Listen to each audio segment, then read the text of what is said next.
Gender dysphoria occurs when someone suffers distress at the inconsistency between their body and their self-perception as being a gender that is different from what their body portrays. So for example, you could have someone for whom everything that can be observed about their body tells us that they are male, from their reproductive organs, their bone structure, even all the way down to every cell in their body. But this presentation would stand in sharp contrast to their own perception of themselves, which in that case would be female. And when people experience this kind of disparity, you'll often hear them say things like, "I was born in the wrong body." Their body communicates one thing, but something to them more substantially true about themselves is incompatible with that body. So either their body is wrong or their self-perception is wrong, but either way, it's a big claim that they are making. And it has serious implications for society, as we've already seen. This isn't just a private personal matter when elite athletics are thrown into disarray, when medical resources need to be allocated for treating either the body or the mind, when professional policies dictate that we have to introduce ourselves by this internalized gender since it might be inconsistent with our external appearance. And the list just keeps going on and on. We end up having to participate in this understanding of human sexuality, and since those are the implications, I think everyone has the right to say, you know, how do I know that your claim is correct? When you say I'm born in the wrong body, is there some way that this can be verified for me so that I can understand what that means? And the person in reply might say, well, I just told you, why isn't that enough? Why isn't my testimony or my lived experience enough of the evidence that you need? Well, because we live in a scientific age, right? Don't we? I can't count the number of times someone has told me to trust the science, or that scientific consensus tells us such and such, therefore it's true. And what is modern science based on? It's based on the idea that you don't adopt a certain truth claim without verification. It needs to be independently confirmed through observation or empirical measurement. That's what the modern physical sciences insist on. René Descartes, one of the fathers of modern science, said, quote, "If you would be a real seeker after truth, it is necessary that at least once in your life you doubt, as far as possible, all things." And then Francis Bacon, who was another leading thinker credited for instigating the scientific revolution, said, "If a man will begin with certainties, he shall end in doubts. But if he will be content to begin with doubts, he shall end in certainties." Now, I don't agree with Descartes or Bacon, but I am told that this is what it means to be a scientifically minded person. I certainly have heard it countless times as it relates to questions of religion or God's existence. So if we really are a scientifically oriented civilization, as people keep insisting that we are to me, there should be nothing amiss in us expecting that some novel claim of truth be put through that kind of scrutiny and skepticism. What's the evidence? Where is the proof that a person is born in the wrong body? That their true self, their true identity is contrary to what their body, the physical evidence, communicates? Because if our professional, medical, governmental, and educational institutions are expected to rearrange themselves to affirm and accommodate this claim, then it must be grounded in something factual and objective, the kind of thing that is necessary for community consensus. But as soon as we start asking for some kind of verifiable evidence, we're met with silence. There is none. There is no proof that this gender identity exists in objective, observable, measurable reality, except for that person's feelings. They feel that way. They feel that they are female, even though everything that can be observed about them says that they are male. And those feelings should be enough, we're often told. But as soon as we settle on that as the essential piece of evidence the whole claim rests upon, I would say that we run into a massive, massive contradiction, because feelings, our emotions, those are caused by the biochemical systems of our bodies. Our emotions are contingent upon our bodies. But we've just been told with respect to sex and gender, a person who is trans or experiencing gender dysphoria has a body that is wrong. It's conveying a sex that is wrong and in need of correction. But it's the same body that is producing those feelings, a body which has now been diagnosed as wrong.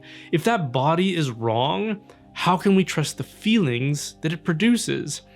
Either the whole biochemical makeup of this person needs correction, or it doesn't, and therefore their psychology and self-perception needs correction. Now, maybe at that point they might say, this is way more than feelings. This is something I experience within the deepest aspect of my being and nature, perhaps within my soul even, something that transcends the body and the physical form. But the only thing that can transcend the body is something of a spiritual nature, something like a soul. But if we're going to make that claim, then we've gone beyond the standard approach to objective inquiry, which is the scientific standard. We've gone into the spiritual and the religious.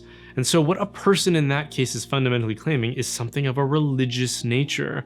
Now, we live in liberal democratic times, right? For the most part, I think, which means that we are promised religious freedom. And if a person wants to adopt a religious belief that says the most fundamental aspect of the human person is invisible, it's an incorporeal soul, and it is entirely independent of the body and should not be restricted by the body, such that if the body communicates something the soul doesn't agree with, then the body should be held to be wrong and in need of correction if so desired. Well, okay then, and in fact, that isn't a very new religious idea. It's actually quite ancient. Plato taught that the soul pre-exists the body and is currently trapped in physical form until it will eventually be liberated through philosophical understanding and wisdom. He taught that the physical reality we experience in this life is only a shadow of actual reality, and that our goal should be to transcend the physical in order to achieve union with the divine in the most authentic reality that there is. And Gnosticism is an ancient esoteric religious system that believed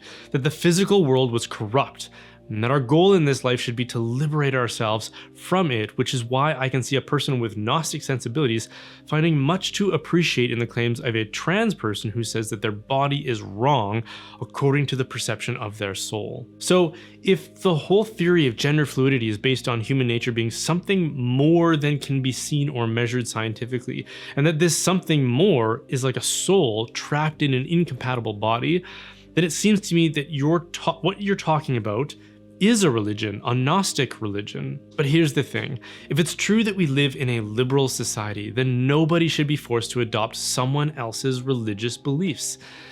There is no state-sanctioned religion according to the premises of liberalism and liberal democracy. Religious tolerance, rather than imposition, is supposed to be the practice of the day. Yet, this apparent religion has been urgently adopted and taught in schools, both grade school and post-secondary. It's being promoted in our media. People are being forced by threat of job loss if they do not embrace Gnostic practices, like introducing yourself by pronouns that have nothing to do with your body. And anyone who pushes back against these religious doctrines are threatened with social denunciation, economic consequences, and even in some places, criminal proceedings. So it seems to me that we've somehow been duped into adopting a religion which has taken root in many, if not all, of our most important institutions. They even adorn government facilities in its symbolism. And for those of us who have alternative and incompatible religious beliefs, in my case Christianity, which believes God created the physical world as something good and our bodies as good and fit to be embraced, we find ourselves the subject of ridicule, of social and political exclusion, and often worse than that. And I don't think that in a liberal society, the state should force anyone to endorse my beliefs or even concede to them. I don't think people should have to put their favorite Bible verse on their name tag or their email signature or their business cards. I don't think anyone should have to recite the Nicene Creed at the start of their workday.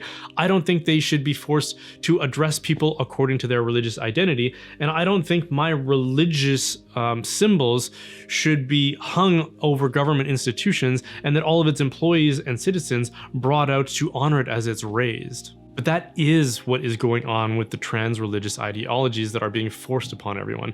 It is an ism in the truest sense of being a cult religion. It has all the hallmarks of a cult religion. It has pageantry and performance. It has rituals. It has creedal statements that people are expected to recite. It enforces severe forms of social isolation for dissenters. It wedges itself between adherents and their families. It speaks of salvation, that unless people, children included, have access to its sacraments, they will suffer greatly or even be lost. This is a matter of life or death, we're told, but with no way to verify the veracity of that claim. And in fact, multiple studies have shown that gender-affirming care does nothing to improve mental health outcomes. One massive study that showed that puberty blockers in kids does not improve their mental health was suppressed by one of its researchers, Dr. Joanna Olson Kennedy, because it yielded evidence that didn't align with her ideology. Just the other day, not far from where I live, a person who is clearly an adherent of this Gnostic religion attacked their children with a knife, stabbing one and severing the esophagus of another, who is reportedly 8 years old and has a very long and difficult recovery in hospital ahead of them. This suspect was charged with aggravated assault, somehow not attempted murder, then brought before a judge and immediately released until their next hearing a few weeks from now. They posted on social media that they were sorry, and that as a resolution of the whole affair, they said, "I'll just take my space and do my therapy," as if that's the only consequence that should bear upon this situation. Naturally, of course, there's a publication ban on the story because we don't want to jeopardize members of the official state religion. They were also apparently streaming themselves playing video games on YouTube the very next day. Now, I'm not an advocate or an adherent of liberalism as a philosophy. I don't think liberty is our highest good, because when liberty is given a higher esteem or priority than sanity or virtue, we risk indulging insanity, which is apparently the phase that we've now arrived at as a liberal society.